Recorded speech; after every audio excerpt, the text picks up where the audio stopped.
Hi, welcome back to Module 6. We're going to spend some additional time talking about statistical data analysis.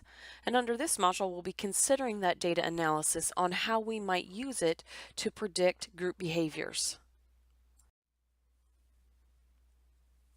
Why are group predictions important, or what are some questions that we will help be able to address by considering statistical data analysis of group predictions? Some questions we'll answer are: what factors serve as the best predictors for membership in a group? Or which combination of variable is the best predictor of membership in a group? These are just two of many questions we can answer through this use of group prediction data analysis.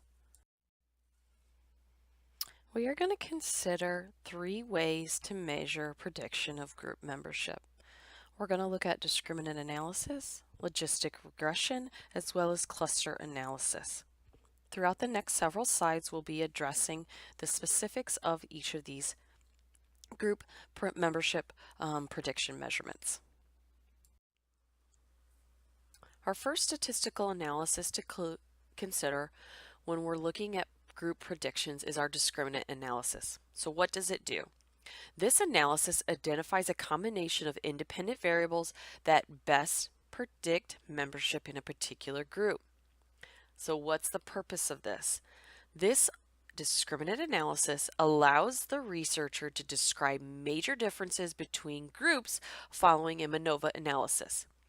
Furthermore, it helps us classify individuals into groups based upon a combination of measures. Logistic regression takes multiple regression a step further. It's an extension of multiple regression that can be used in cases where the dependent variable is categorical in nature. So what's the purpose? Logistic regression predicts the probability of whether an individual, defined by the independent variables, will fall into one or two categories. Finally, we arrive at cluster analysis. This is our last consideration when statistically analyzing group predictions. Cluster analysis allows the researcher to classify objects or individuals into mutually exclusive and collectively exhaustive groups.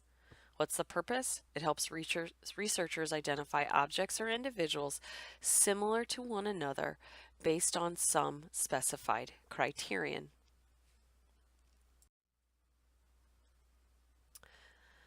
I want to briefly talk about the importance of group predictions. And for many researchers, this may be kind of the million-dollar question. Obviously, we've talked about group predictions can be accomplished through our discriminant analysis, our logistic regression, as well as our cluster analysis.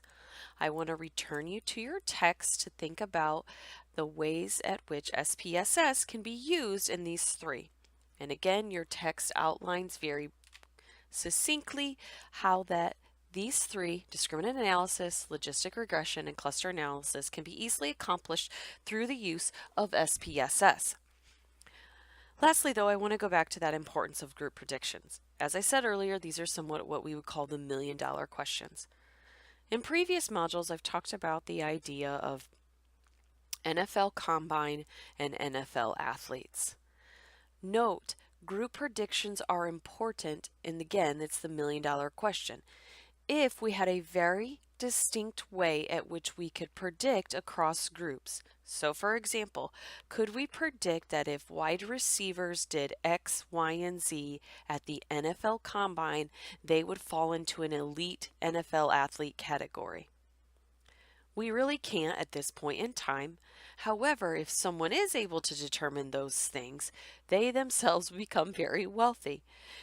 That's just a small, simple example as to how it is important to be able to determine group predictions. This allows specifically sport managers to be able to deal with issues of marketing, merchandise, even organizational behavior. More so as we move towards social media. Group predictions will help sport marketers be able to use social media in various ways to up ticket sales, merchandise sales, and the like.